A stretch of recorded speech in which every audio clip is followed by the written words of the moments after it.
Hello everyone, सुबह की राधे राधे। मैं उमा आप सभी का स्वागत करती हूँ अपने यूट्यूब चैनल उमा की दुनिया में। और ये है सुबह का समय। मेरे यूट्यूब परिवार को मेरा प्रणाम। मैं मंदिर हो आई थी, पूजा कर ली थी। और ये देखिए मेरी माता रानी, आप लोग भी दर्शन कर लीजिए। और ये मेरे राधा कृष्ण। और पूजा करने के बाद मैं बनाऊँगी नाश्ता। नाश्ते में बनाऊँगी चने बॉयल आलू से के साथ मिक्स करके। और ये देखिए मेरे सभी भगवान जी, आप लोग एक बार इनके भी दर्शन कर लीजिए। और इसके बाद चलती हूँ सीधे छत पे और डालूँगी पानी। ये देखिए पौधों में मैंने पानी डाल दिया है। धूप तो सुबह से ही काफ़ी आ जाती है। और ये देखिए कितने हरे भरे पौधे मेरे दिख रहे हैं। और ये मैं कच्ची छतों में भी थोड़ा थोड़ा पानी डाल देती हूँ, इसलिए काफ़ी मिट्टी उड़ती है। मुझे धुलने हैं आज गेहूँ, इसी वजह से छत भी धुली है। और जब मैं छत धुलती हूँ तो कच्ची छतों में पानी डाल देती हूँ। और ये सब करने के बाद आ गई थी मैं नीचे। और आइए दिखाती हूँ जहाँ मैं अपने गेहूँ भरती हूँ, वहाँ जो कोठियाँ रखी हुई थी, टंकियाँ, वो इतनी ज़्यादा चूहों ने छेद किए थे कि 2 दिन हो गए। और ये देखिए इतना ज़्यादा मिट्टी कूटनी पड़ी अच्छे तरीके से कि अभी भी गीला है। और ये आप ये समझिए ये है मेरा स्टोर रूम। और यहाँ मैं सभी मेरे सामान रखे रहते हैं। काफ़ी पुरानी बक्से वगैरह हैं दादी की और मम्मी की, इनको मैंने हटाया नहीं। और ये देखिए मैंने बनाया था बॉयल आलू के साथ चने, आप लोग भी खाइए। और उसके बाद बनाने लगी थी मैं खाना। खाने में आज बनाई थी भिंडी फ्राई करके।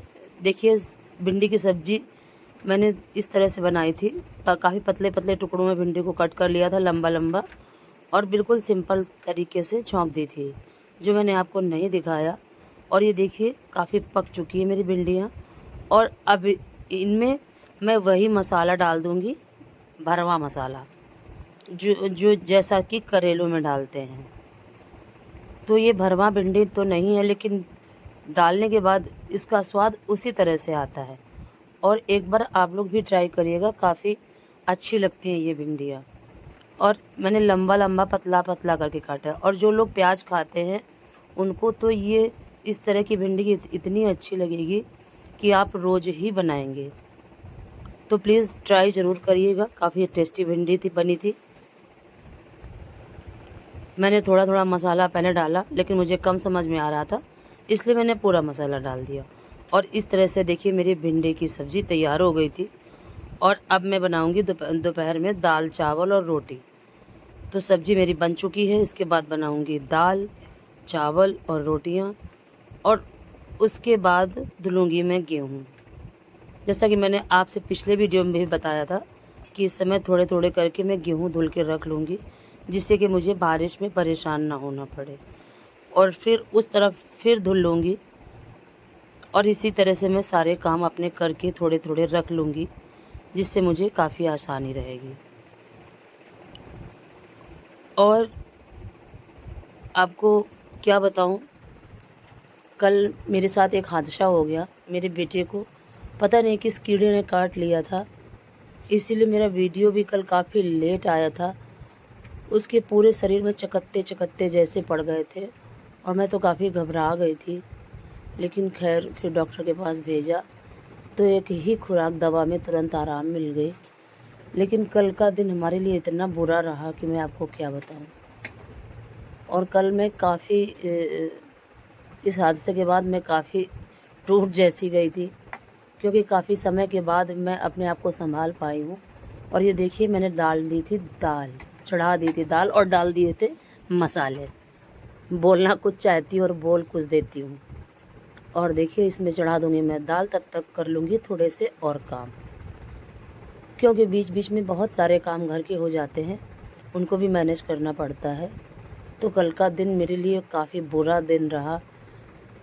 तो चलिए कोई बात नहीं, अब बेटे की तबीयत बिल्कुल फिट है, सुस्ती जैसी रही है, लेकिन वो अब 1-2 दिन में सही हो जाएगा। और ये देखिए मेरे करेले बन चुके थे, अरे सॉरी, भिंडियाँ बन चुकी थी। फिर से वही रिपीट हो गया कि बोलना कुछ और चाहती हूँ और बोलने कुछ और लगती हूँ। इस तरह से मेरे भिंडी की सब्ज़ी, दाल और बीच-बीच में मैं कपड़े धुल के भी फैलाती जा रही थी, क्योंकि पंखा चलेगा तो ये सूख जाएंगे और तुरंत इनको जैसे ये सूख जाएंगे वैसे ही हटा के रख दूँगी। और ये देखिए अब ये मेरी सब्ज़ी बिल्कुल फ़ाइनल लुक में आ चुकी है और देखिए देखने में ही काफ़ी टेस्टी लगी थी। लेकिन इसमें मैंने तेल ज़्यादा नहीं डाला और धीमी-धीमी आँच में बनाया है। आप भी इस तरह से बनाइएगा तो काफ़ी अच्छी बनती है और ज़्यादा तेल भी नहीं लगता है धीमी आँच में पकाने से, और भिंडियाँ या मसाले जलते भी नहीं हैं। और इसके बाद सारा खाना जब मेरा बन जाएगा तो बच्चों को खिला दूँगी। उसके बाद धुलने जाऊँगी गेहूँ, और फिर दाल में लगा दिया था मैंने तड़का। देखिए जीरा, राई, हींग और मिर्ची, उसके बाद हरा धनिया भी काट के मैंने डाल दिया था। और दाल में लगा दूँगी तड़का, क्योंकि बच्चों का मन है सिर्फ दाल और चावल और भिंडी सब्ज़ी के साथ ही खाने का। तो बच्चों को खिला दूँगी और फिर रोटियां सेकूँगी। और ये देखिए दाल में मैंने तड़का लगा दिया है।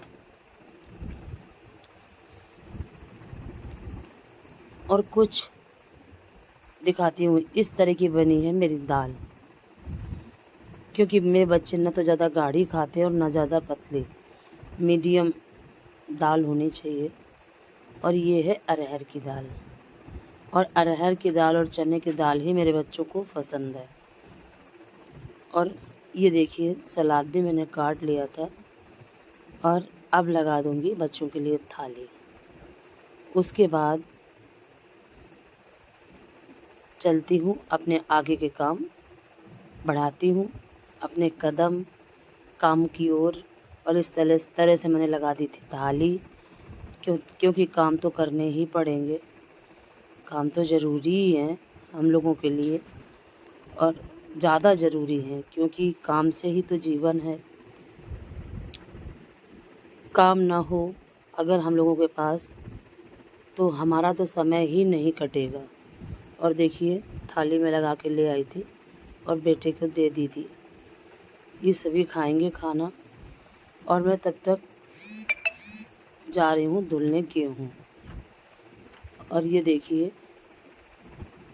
मैं धुलने लगी थी गेहूँ, क्योंकि धूप काफ़ी तेज़ हो गई थी आंगन में, और चूँकि मुझे एलर्जी है इसलिए दुपट्टे से मैंने अपना मुंह बांध के रखा था, क्योंकि गेहूँ हो इसमें काफ़ी धूल जैसी रहती है। कितना भी साफ़ जगह में कटे हों गेहूँ, कितनी साफ़ जगह में कतराई हुई हो, लेकिन धूल मिट्टी तो हो ही जाती है। इतनी ज़्यादा भस जैसी हो जाती है कि जैसे ही डालो तो नाक में भस जैसी घुस जाती है, जिससे मुझे काफ़ी दिक्कत हो जाती है। और ये देखिए गेहूँ जब मैं 50-50 किलो धुलूँगी तो कई दिन लग जाएंगे। अभी तक तो 2-3 दिन तो मैंने सिर्फ थोड़े 25-25 किलो धुले हैं, लेकिन आज मैंने सोचा कि थोड़े ज़्यादा धुल दूँ। और गेहूँ धुलते धुलते मुझे काफ़ी समय लग गया था, और उसके बाद छत में जाके फैलाऊँगी, क्योंकि 1-1:30 बजे का समय है, धूप भी काफ़ी तेज़ है। हिम्मत तो नहीं पड़ती, लेकिन ये तो करना ही पड़ेगा। अच्छा अगर मैं सुबह सोचूं कि सुबह गेहूँ धुल लूँ, तो सुबह रहता है पूजा पाठ का काम, खाने का काम, इतने सारे काम होते हैं, वो भी ज़रूरी होते हैं। क्योंकि हम अकेले हों तो कोई बात नहीं, हमारे साथ परिवार जुड़ा है, इसलिए काम को काफ़ी मैनेज करना पड़ता है।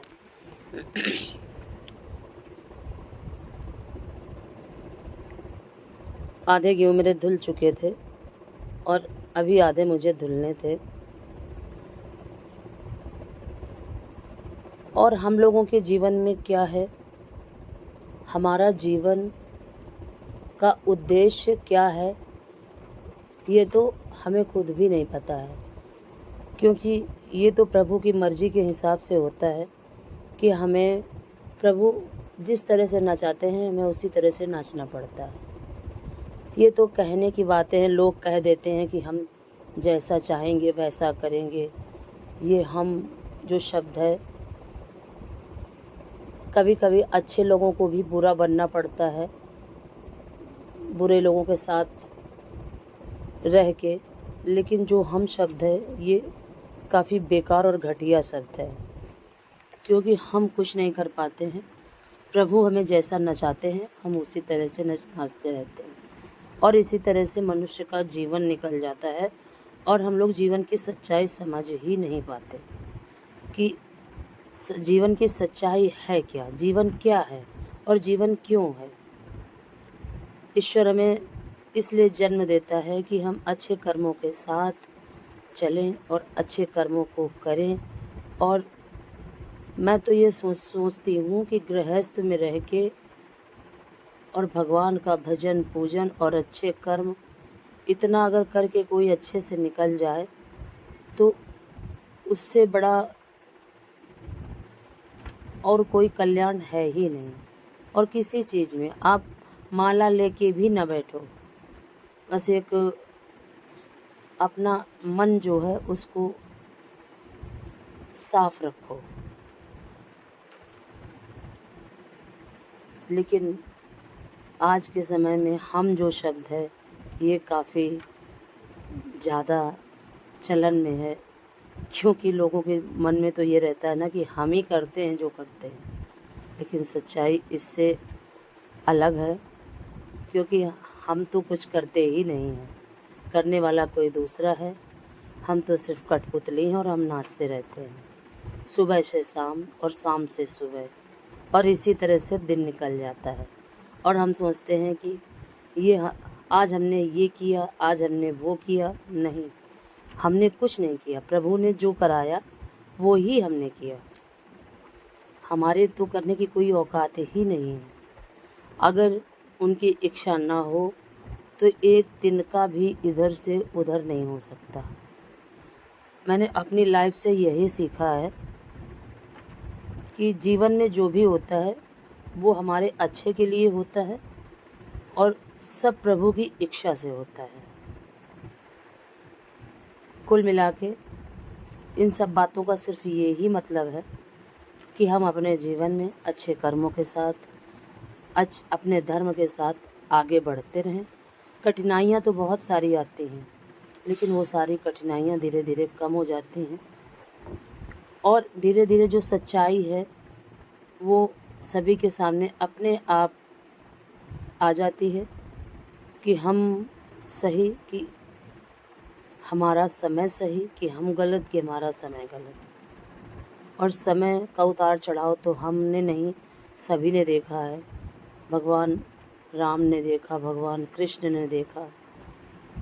भगवान राम जो जगत पिता और सीता मैया जगत माता, सभी ने कितने कष्ट सहे अपने जीवन में, लेकिन जब कठिन वक्त आता है तो वो कठिन वक्त इतना बड़ा लगने लगता है और लगता है कि किस तरह से ये कटेगा। लेकिन धीरे धीरे सब स्थितियाँ अपने आप ही बदलने लगती हैं और अपने आप बदल जाती हैं, हमें नहीं बदलना पड़ता।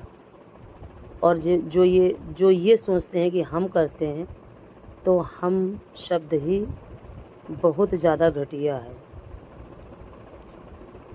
और एक वक्त ऐसा होता है जीवन में कि सभी लोगों के मन में ये भावना आती है, लेकिन धीरे धीरे धीरे धीरे धीरे धीरे जब आप भगवान की शरण में जाओगे, फिर धीरे धीरे आपके आपका मानसिक परिवर्तन जब होगा, और वो प्रभु की कृपा से ही होता है, वो सब में अपने आप ही होता है। और कोई अपने जीवन को बदल देता है और कोई बिल्कुल ही नहीं बदलना चाहता। बस यही है जीवन का उद्देश्य है, चलते रहो, काम करते रहो, भगवान का स्मरण करते रहो, और जीवन का कोई भी उद्देश्य नहीं है।